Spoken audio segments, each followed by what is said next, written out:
Israel is celebrating the release of 3 Israelis and 5 Thais from Hamas captivity, but we can't ignore the painful price that Israel is paying. Hi, I'm Hanan Leshinsky. This is another All Israel News update, and we are filming this as events are still unfolding. The Israeli government just ordered to stop the release of several dozens terrorists and convicted prisoners that were supposed to be released in exchange for the Israeli and the Thai hostages that were released earlier today from Gaza.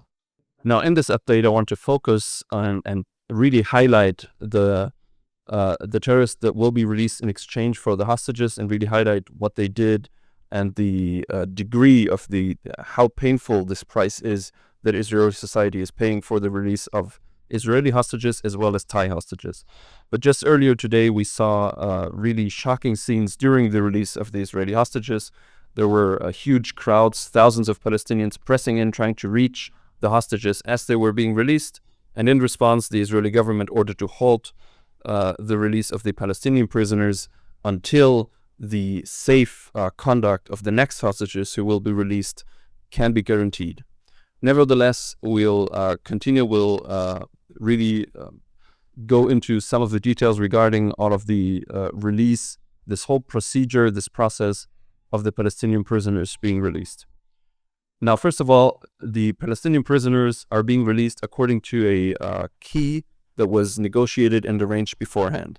So the Israeli female soldier, Agam Berger, who was released earlier today, she will be freed in release for 30 heavy, serious Palestinian prisoners. 30 prisoners serving life sentences for terrorism will be released in exchange for Agam Berger, as well as 20 more that were convicted of varying sentences, most of them also to do with terrorism. In the next category, we have the Israeli female civilian, Albil Yehud. In exchange for her, Israel will release 30 prisoners, all of them being women or minors, so Palestinian men and women under the age of 18 who were also convicted of varying offenses and not sentenced to life sentences. And finally, among the Israeli hostages being released today, we have Gadi Moses, an 80-year-old man.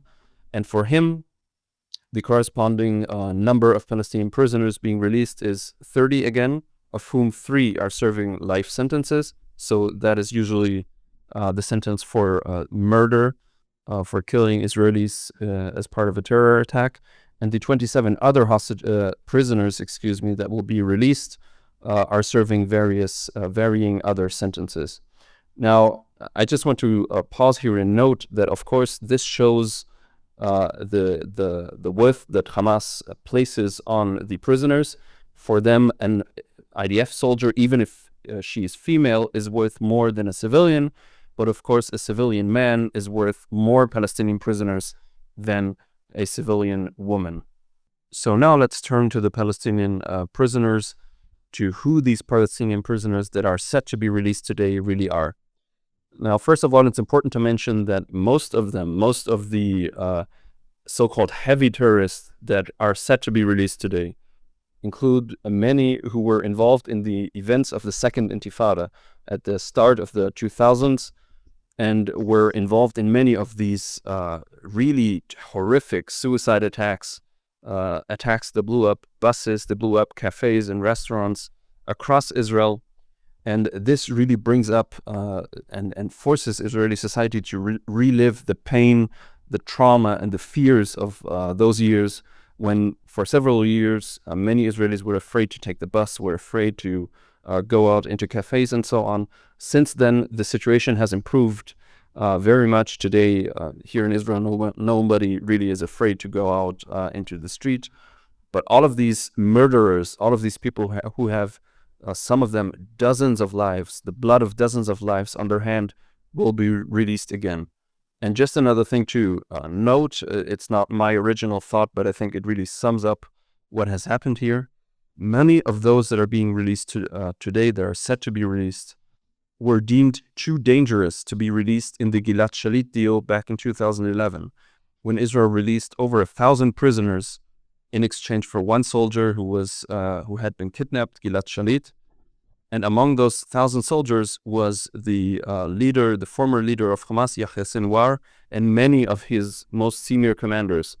So those people that will be released today, and also those that will be released over the duration of the ceasefire of this exchange, they were deemed more dangerous than Yahya Sinwar, and were deemed too dangerous to be released just over 10, 15 years ago.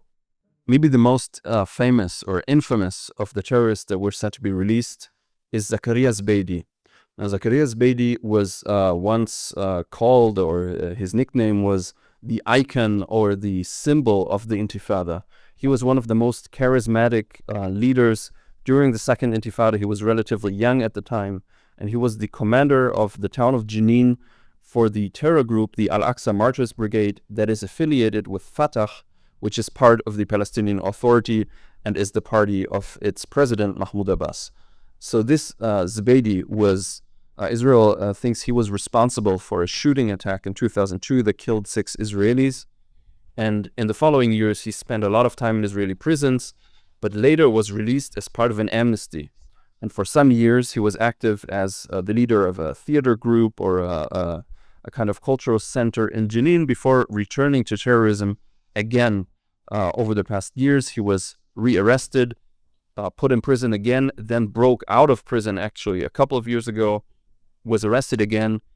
And the bottom line of all of this is that today, this highly dangerous, charismatic, famous, notorious terrorist will be released back to Jenin, just several dozens of kilometers from where we're standing here near Jerusalem, because he doesn't, at the moment, have the blood of Israelis on his hands. He was sentenced for other crimes at the moment, and that means that he will be released back to Jenin. And from what we know, the statistics of the Shin Bet, the domestic intelligence service, 80% of those terrorists that are being released will return to terrorism. So unfortunately, we can be relatively sure that he once again will be back in Israeli prison sometime soon.